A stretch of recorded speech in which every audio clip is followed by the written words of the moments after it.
Passage. You've heard the motion. All those in favor say aye. Aye. All opposed say no. The ayes appear to have it. The ayes do have it. Senator from Polk. Thank you, Mr. President. I move that Senate Substitute for Senate Bill number 113 and 95 be read a third time and finally passed.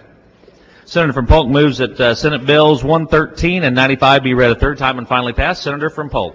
Thank you, Mr. President. Yesterday, we heard this bill on the floor, and I made quite a lengthy opening statement trying to explain why this bill I felt was important to the state of Missouri. A couple of things briefly that I might just add to this, that I want everybody to understand under the rule process of the Department of Ag, for anybody that has any concerns of the veterinarian care, the square footage that are still out there, those can be changed at any time through the Department of Ag. And I think the future will hold, and we will see changes in that because of what's happened out of this Proposition B and this bill. The other thing that I think is important, that nobody had put officers on the street to strictly go after the enforcement of Senate Bill 113 and Proposition B. This adds 7 new enforcement officers to go out and check on the licensed breeders along with unlicensed breeders to try to clean this industry up and do a better job of regulating it without punishing good people doing good things that are doing their business under all the laws of the state of Missouri. Thank you, Mr. President. I also have an emergency clause. The senator from Polk moves that Senate Bills 113 and 95 be read a third time and finally passed. Do remind the members there is an emergency clause. Does any senator desire to be heard on that motion? Yes. Senator from the 14th, for what purpose do you rise? I'd like to inquire of the senator from Polk. Senator from Polk, do you yield? I do. He does. Proceed. You know, we're in a really precarious situation dealing with this bill and Proposition B, and I really hate that the conversation has had to come to this point. When this measure was put on the ballot, you know, a lot of the people in my community, they were all for Proposition B. When I went to the polls, I voted for Proposition B. Now, it was stated on the floor that most of us didn't even bother to read it. We were just concerned about the idea. We just liked the idea of saving puppies. But when we got into the nitty-gritty of this, what we found is that Prop B actually wasn't well written. Right. And that's a concern to me. And it's a concern to me that you would have members of the Humane Society, members of PETA, all of these organizations that would lobby and fund, because they brought millions of dollars into the state just to make sure that this thing passed. My concern is when there is a measure that is put on a ballot, it would seem, especially with the number of politicians who are involved in this measure, that they would bother to make sure that it did not have any conflicts with the current statutes. And when you and I talked last night, we Correct. called one of my constituents. That's correct. And we went through elements of this bill, and we went through elements of the statute, and we also talked about Proposition B. My former constituent used to work for the Department of Ag. In fact, not only did she work for the Department of Ag as an inspector, trying to find out, you know, what kennels had broken regulations and all that. But when she came home on the weekends, she would show me these pictures of animals that were grossly abused. Some of the pictures that I saw had dogs hanging from trees. You would see the bones of animals. I mean, I never thought in the state of Missouri, period, that anyone would treat animals the way that they have and the way that they do. But my problem with Proposition B is that it does not deal with rescues. Is that correct? Correct. Now, this bill is supposed to be to protect the doggies, to protect animals, but it has nothing to do with rescues. It has nothing to do with shelters. No shelters. So you and I came in at the same time. You were in the House when I was in the House. And in the House, when your constituents or lobby groups come to talk to you, you usually expect to get a full discussion. In the House, you didn't have to get all that discussion. In the Senate, there's much more that is required of us. Much more. We have to actually study. We have to look at statutes. We have to read these bills and see how things are being changed. Now, when I looked into this, and actually when we talked to my constituent as well, she said that sections of Proposition B actually were in conflict with sections of current statutes. That's correct. So she said that the measure to put in the water measure for an hour or whatever actually limits what's in current statute. Right. So in current statute, it's 12 hours of water.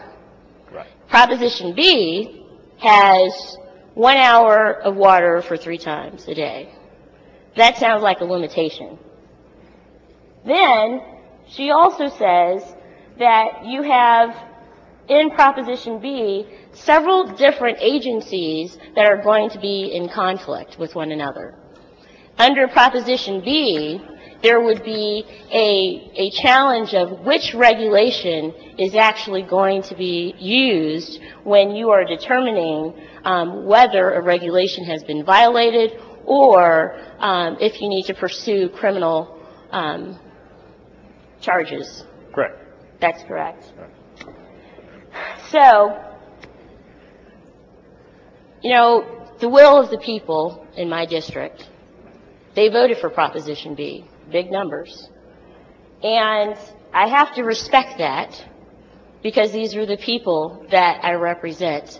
But what I think you and I don't respect is when lobbyists come to us in the 11th hour to talk about this issue. And when lobbyists come to us and say just merely vote no against the bill because your constituents want it, and they don't give us a reason why we should vote no, that is a slap in our face. I don't ever want to see that lobbyist from the Humane Society in my office again, because he could not give me any substantive matter on this puppy mill bill and how your bill, Senate Bill 113, devastates the welfare of puppies. We have established that Proposition B does not deal with rescues. Proposition B does not deal with shelters.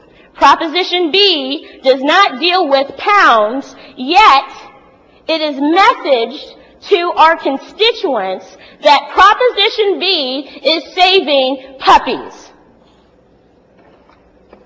Now, when we consider the welfare of animals, I would think that the millions of dollars that came into the state, the millions upon millions of dollars from board members of PETA, board members of the Humane Society, of the U.S. and of Missouri, they would bother to look up what's in current statute. They would bother to have a lobbyist that didn't come in at the 11th hour to describe what this bill does. Now, I don't know about you. I want to know, how do you feel about a lobbyist coming to you in the 11th hour on a bill? How do you feel? I can tell you, normally that is not going to have an effect whatsoever on me. One thing I agree with you about, Senator, many people should have been at the table long before this week to discuss this issue. And there was good people in the state of Missouri that are animal activists that were at some point trying to do things on their own to make this a better bill. But the first red flag in this state should have come up when the entire number one industry in the state of Missouri in agriculture was opposed to this. Somebody should have said why. And somebody should have come in, my belief, to the table and say, how do we make this better?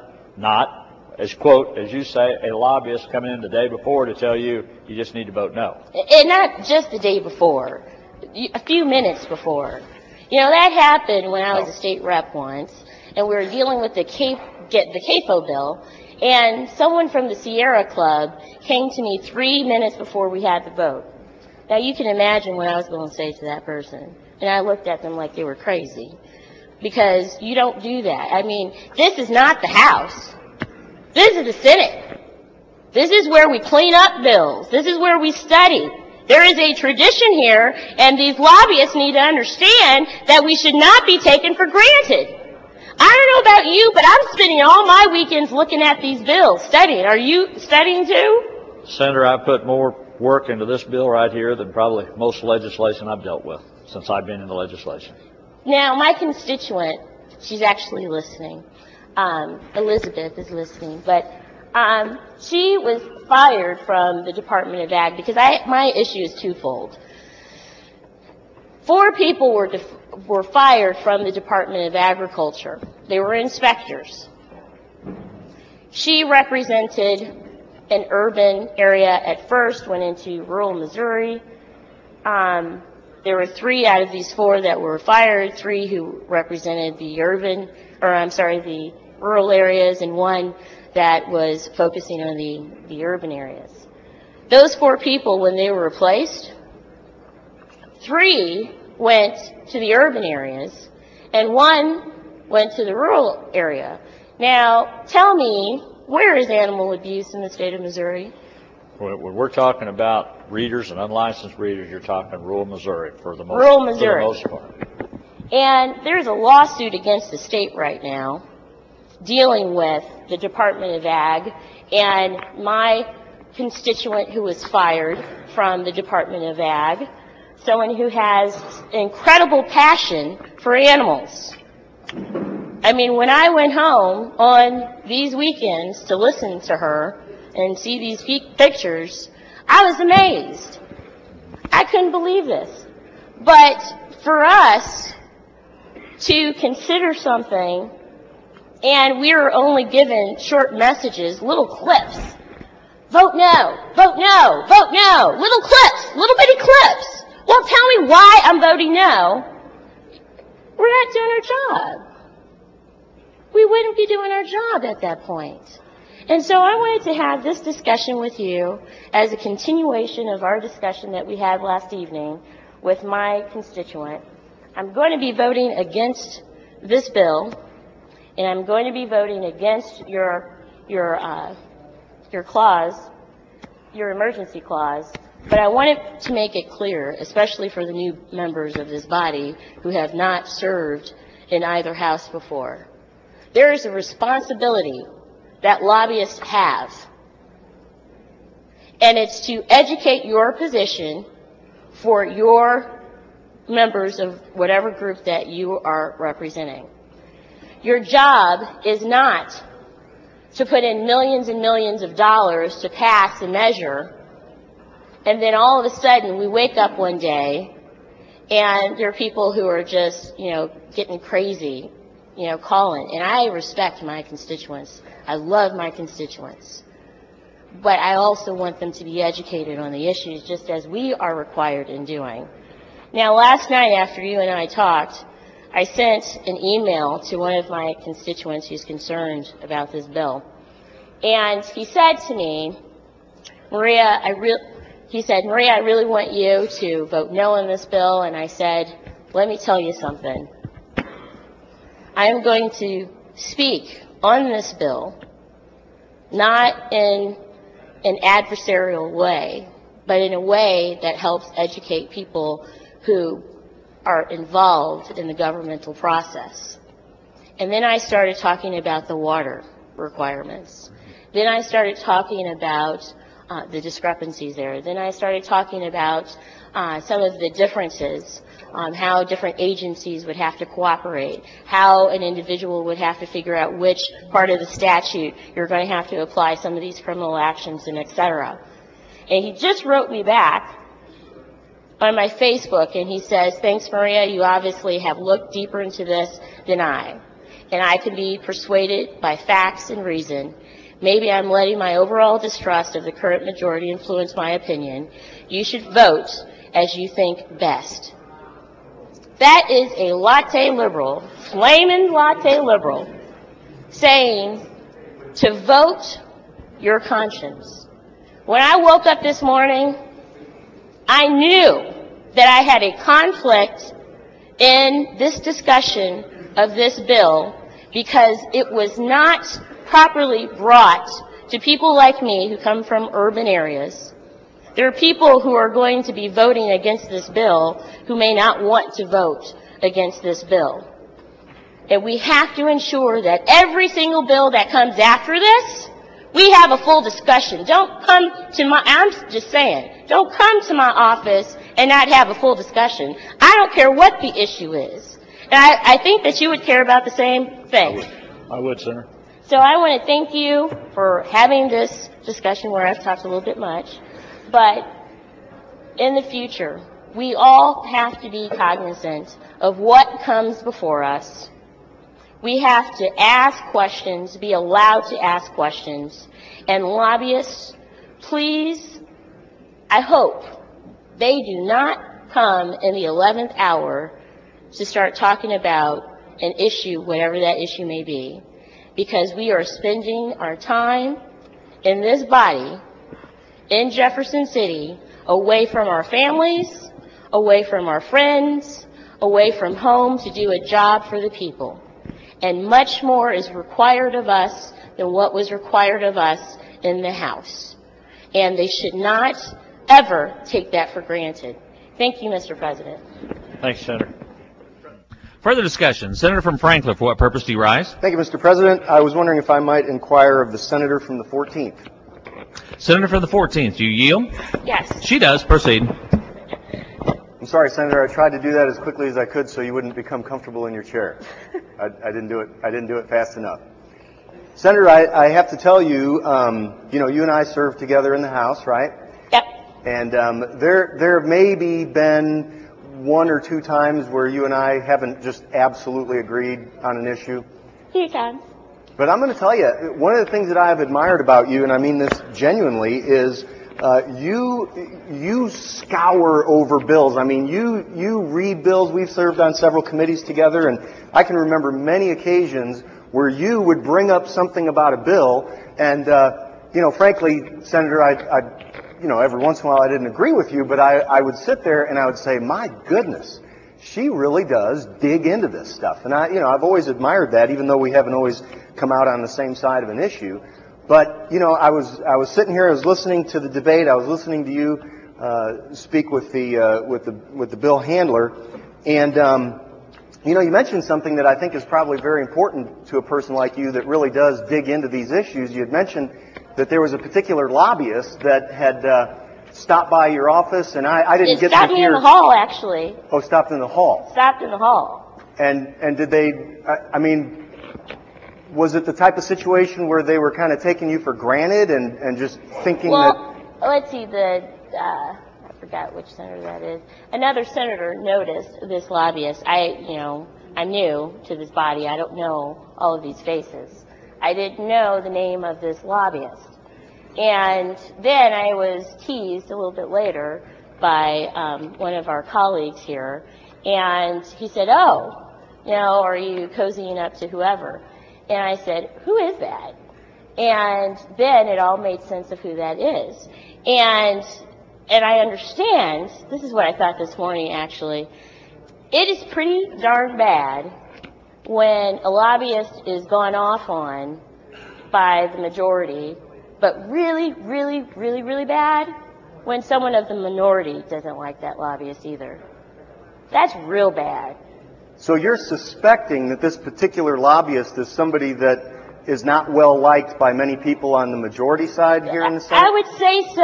I don't like to be pushed, period. Uh-huh. You know, I like the advocacy from my constituents.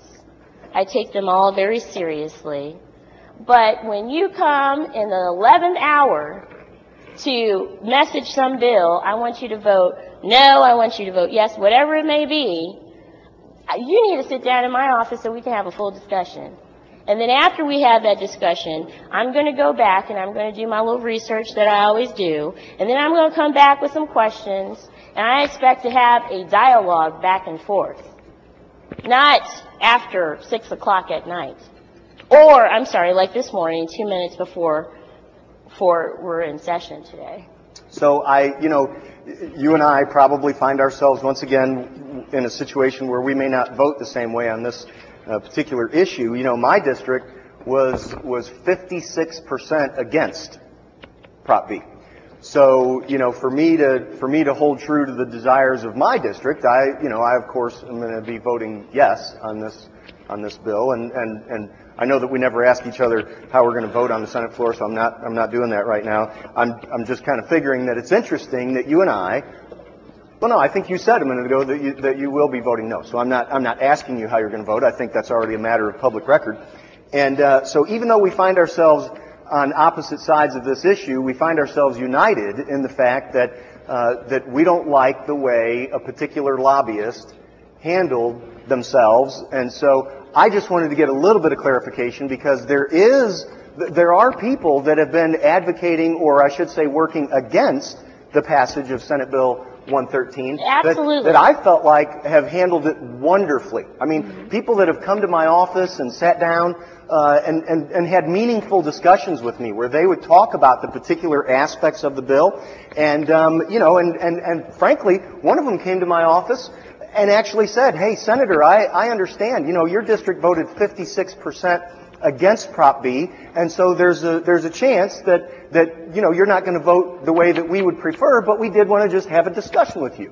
And I appreciated that. I thought that was very professional. That's the way it's supposed to happen. That person, even though we're not together on this issue, that person is always going to be welcome in my office. You know why? Because they sat down and they treated the issue with the respect that the issue deserves. You understand what I'm saying? And they didn't take you for granted. They didn't take me for granted. And it's not even, I don't even think it's that people like you and I are looking so much that we be treated with respect, as it is that we expect these issues to be treated with respect. These Absolutely. issues are very important to our constituents. And so I just wanted to make sure that you weren't talking about a lobbyist that I think did a wonderful job on this issue. No, now, there's a specific lobbyist. Was it a male or a female? It was a male. Okay, good. Okay, It was because a male. one of the lobbyists that I thought did a really good job was a female, and one was a male.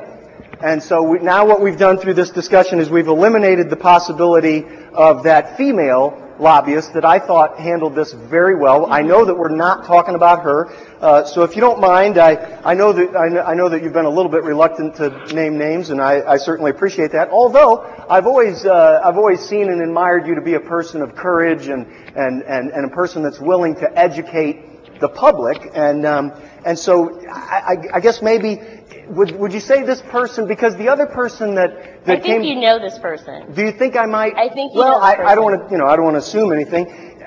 The other person that came to my office, now that we've eliminated the female lobbyist that I thought did a really good job, the other person that came to my office, the male, who I thought did a really great job. I certainly don't want to try to guess anybody's age or insult anybody, but I think that he would be perfectly okay with me saying that I'm pretty sure that his age category was probably over 50. Are you talking about a bad lobbyist that did a bad job on this issue, took you for granted, and all that kind of stuff? Would you guess that person to be over 50 or under 50? I think I would say somewhere between maybe 37 and 47. I don't know. Yeah, the one that I'm suspecting is actually a little younger than that, but okay. Maybe we could get to where I just wonder, because here's the thing, he looked young, but I don't think he looked like 50. And I don't want to belabor this, it's Thursday, we all want to kind of start moving in the direction of our homes, but I do think it's important because, there's only 34 of us. There's only 34 of us.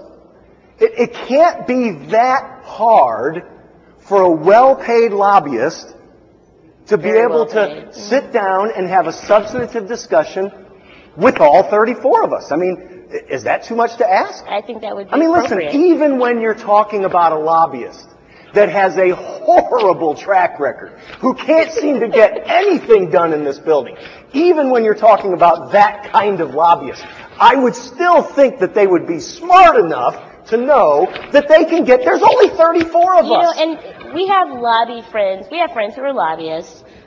We have people who are lobbyists that we don't really know because we're new to this chamber. But then occasionally, and this happens 2% of the time, there is a lobbyist that you just really can't stand from first impression. Ooh. And I would Yikes. say this person is a person that I really couldn't stand from first impression. Kind of has the ability to rub you the wrong way without ever rubbing you, right? Yeah, pretty bad. Isn't that it's weird how some people just have that quality, isn't it? I mean, Yeah, I don't know why the Humane Society actually hired this person. They should probably... Oh, they were hired by the Humane Society. Yeah, they should probably get we're another narrowing lobbyist. it down. We're narrowing it down. Yeah, I think they should probably get another lobbyist. Well, I mean, sometimes people might, because you know how well, I don't know if organizations can do this, but you know how sometimes in the business world, I've heard that people will actually, certain businesses will actually take on a project knowing that they're going to lose money. But for their taxing structure, they're thinking, well, we need something to lose money on. And so I don't think that you and I should get into a position where we're advising people on who they should or should not hire. No. It could be that the Humane Society of the United States, I don't know, I'm not saying this to be fact, I'm just saying maybe they needed to lose some money. And so they looked at the track record of different lobbyists, and they said, who's the lobbyist that would make it most likely for us to lose? And then they hired that. I mean, does that sound reasonable? I think that's accurate, right on target. Okay, so we've established that this person is a male. We've established that they are likely under the age of 50. Yes. And now we've discovered that they were hired by the Humane Society of the United States. Yep. And I know that you don't really want to say it. I was wondering if maybe I'll mention their initials. The person that I'm thinking that would fit the description of a lobbyist that doesn't have sense enough to realize there's only 34 of us and that maybe he should come and speak to each one of us and have substantive discussions with us. That's criteria number one. Criteria number two, a lobbyist who has a great track record of never being able to get anything done in this building. A lobbyist who is so inept that not only do almost everybody in the majority hate this guy, but now people in the minority are beginning to hate this guy as well. When I think of that track record, along with it's a male under the age of 50, I just wonder if you'd be willing to tell me if the initials of that person are James Harris. Oh, I'm sorry. Doggone it, I meant to say J.H. and I accidentally said James Harris. I think you're accurate. That's right. Wow. Interesting. Very interesting. Yeah. Well, Senator, I do appreciate the way that you look at issues on a very passionate basis. I appreciate the way that you dig into things. And, the more time that you and I spend together, we find a few more things that we can agree about. I know. Isn't it amazing? It's amazing. I know. It's amazing. So, anyway, hey, I appreciate you educating the body. I appreciate you educating the people that might be in the hallways or listening on the internet. And I think it is valuable. And I don't want anybody to think that what I'm doing here is singling out a particular lobbyist. That's not what I'm doing. I'm using an object lesson. We're just talking about the practice. I mean, you and I have both served in the House. Many of us have served in the House. And what is required of us, it has increased. And we have greater responsibility. We all have families that we have to go back home to. So we take every single issue very seriously because we do not want to at all disenfranchise our constituents at all, but we want to be educated on the issue. And any time there is a movement to push something and your constituents, who I love and respect, and yours as well. Do you love and respect mine too? Some of them, not all. Oh. I love and respect you though. I know. Anyway, so when that happens, when we come into this body, we are sacrificing so much in our personal lives so that we can do the job of the people. And in order to do that, we need to all be well equipped with the facts and with the information. Just because I am representing the inner core of Missouri and you are representing the area that you represent, does not mean that if there's an issue that your constituents would support wholeheartedly, that you don't have to be educated on the issue. We have to. We have to, because when we were over on the other side, you know, we depended on our colleagues. Someone had the expertise in something. You know, we couldn't look at all of those bills, but now we do.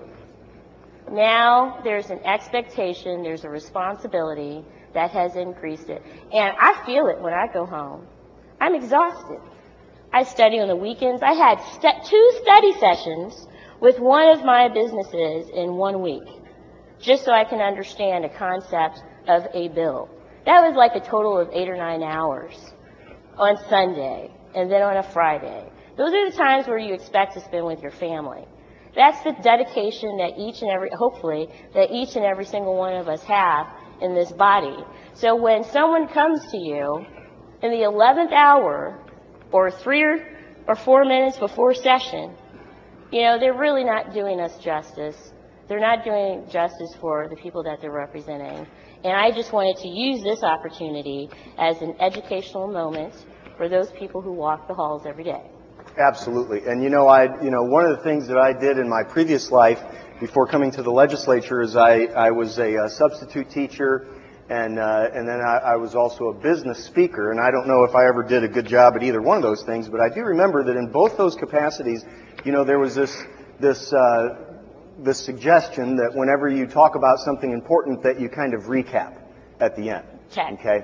And so because this is one of those times where you and I seem to be very much in agreement, I just, you know, for the edification of those who might be listening to this somewhat unusual time where you and I are in full agreement about something, I thought it might be worth recapping. So would you mind if I recap this just a little bit? Yes. Okay.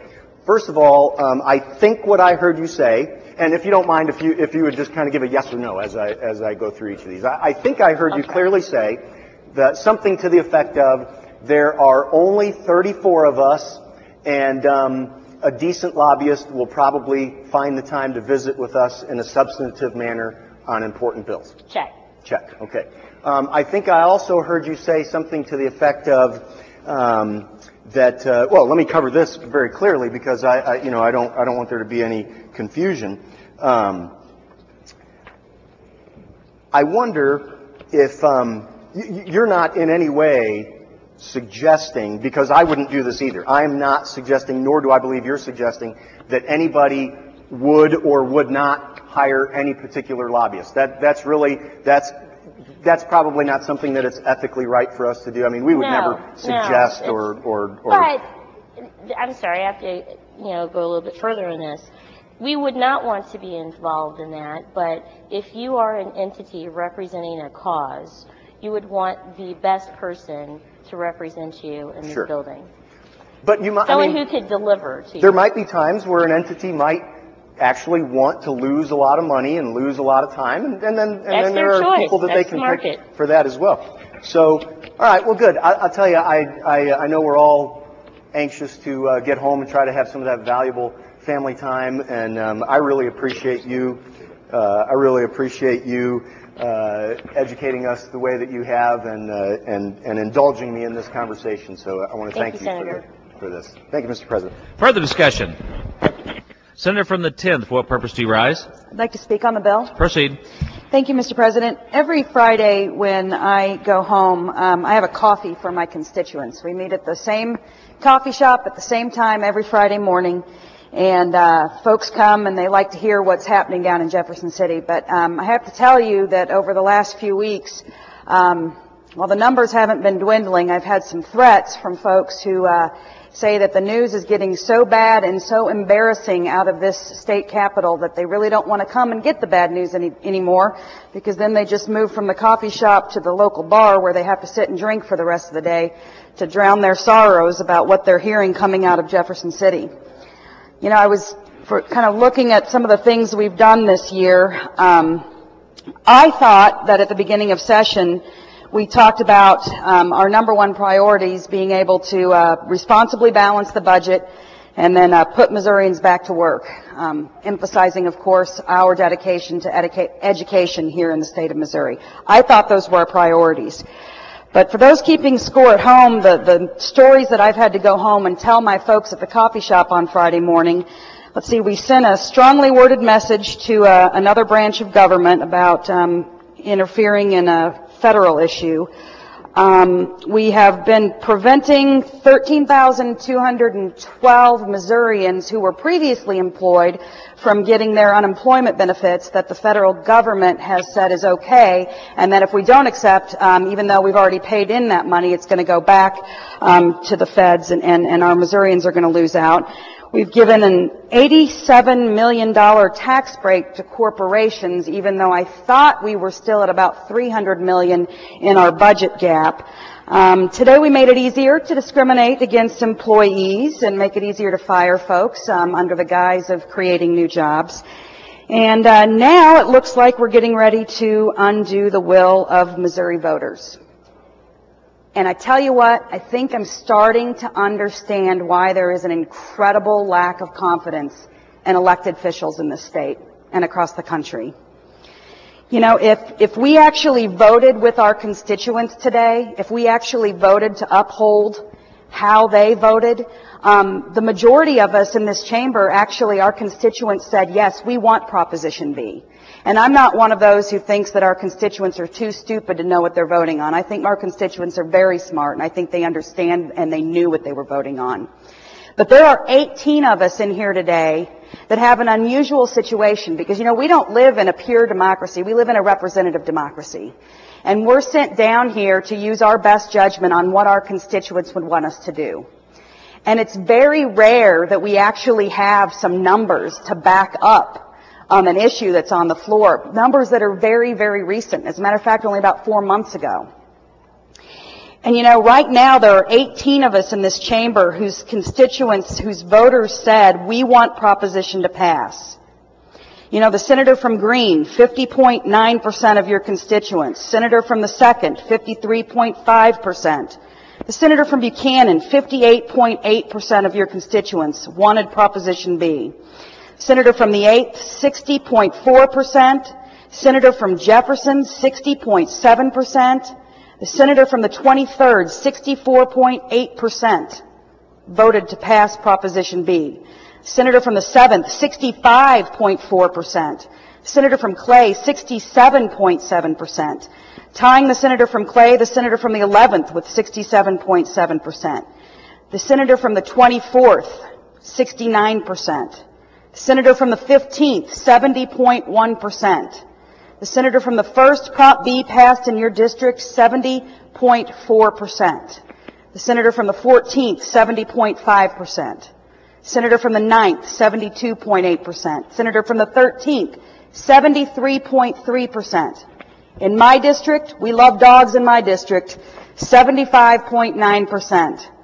Senator from the 4th, 78%. And the senator from the 5th, you'll be glad to know that you came in on top. 79.4% of your voters voted for Proposition B. We have a message from our voters that is just 4 months ago. It's not 30 years ago. It's not 2 years ago. It's 4 months ago. We know how our constituents want us to vote. I hope, senators, that you will uphold the will of your voters and vote against this bill today. Thank you, Mr. President. Further discussion. Senator from the 24th, what purpose do you rise? To speak to the bill. Proceed. I think one of the greatest things that's happened in this country in the past 2 or 2.5 years has been a whole universe of people that picked their heads up in the private sector, people who have never been involved in politics before, and decided to get involved, that they knew something was going on, they didn't feel like they were in control of, they didn't want to get involved, but they decided it was time to pick their heads up and get involved. And I certainly think I'm one of those people. I'm one of those people that did that. I have a lot to learn. I'm learning as I go, you might say. This is week 9. I think one of the things I've learned with certainty, given all our discussions about not just this bill, but lots of other bills, is that there's a risk to legislating this way by proposition. I think I'm quite confident that my district read the bill, did their best to understand the bill and voted their will. But I think it's unfortunate. I don't think they know who exactly is crafting that message. But this is the process we have, and we're learning as we go. I think this is a very dangerous way to legislate. Now, I'm not the only person that picked their heads up and decided to get involved.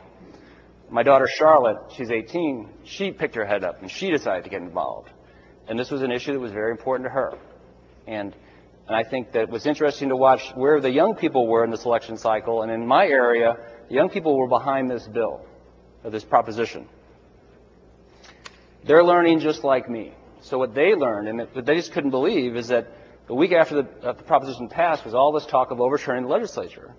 Well, they didn't know that could happen. That was new to them. So you know what? We're all kind of learning together.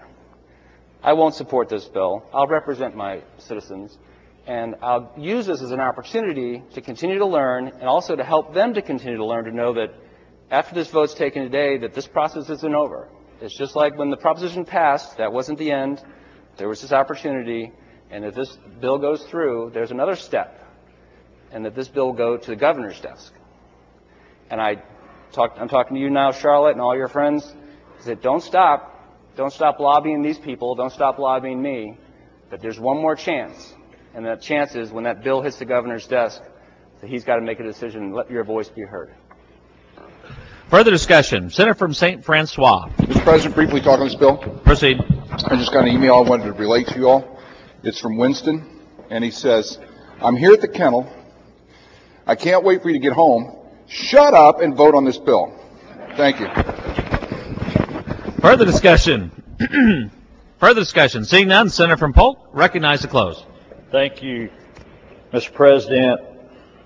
You know, I was trying to think how to close, and I know the simplest way is to say the words, but I suppose for me, as I listened to the debate in here this morning, I looked up here on our chamber, and it says, free and fair discussion will ever be found the firmest friend to the truth.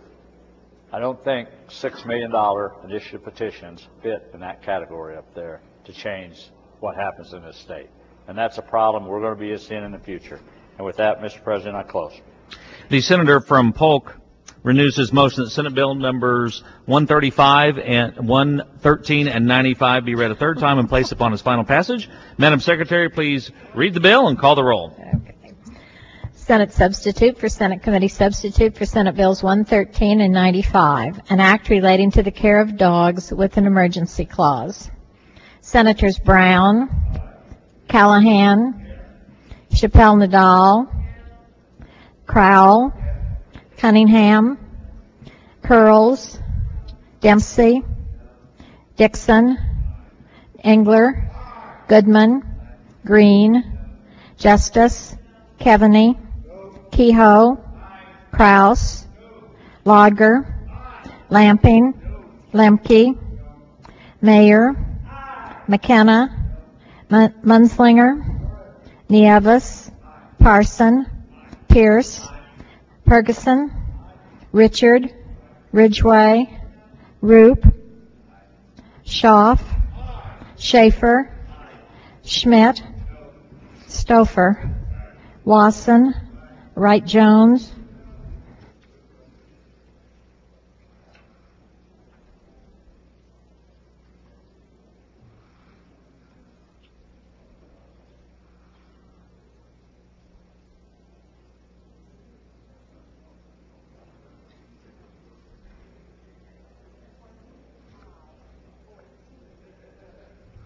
By your vote of 20 aye, 14 no, the bill having received a constitutional majority is declared passed. Senator from Polk, you're recognized for a motion for an emergency clause. Thank you, Mr. President. I move the adoption of the emergency clause. Madam Secretary, please call the roll on the emergency clause. Senators Brown, Callahan, Chappelle-Nadal, Crowell, Cunningham, Curls, Dempsey, Dixon, Engler, Goodman, Green, Justice, Keaveney, Kehoe, Kraus, Lager, Lamping, Lemke, Mayer, McKenna, Munslinger, Nieves, Parson, Pierce, Aye. Ferguson, Richard, Ridgway, Roop, Schaaf, Schaefer, Schmidt, Stouffer, Watson, Wright Jones. Okay, what is it? And what did Munsinger vote? Okay.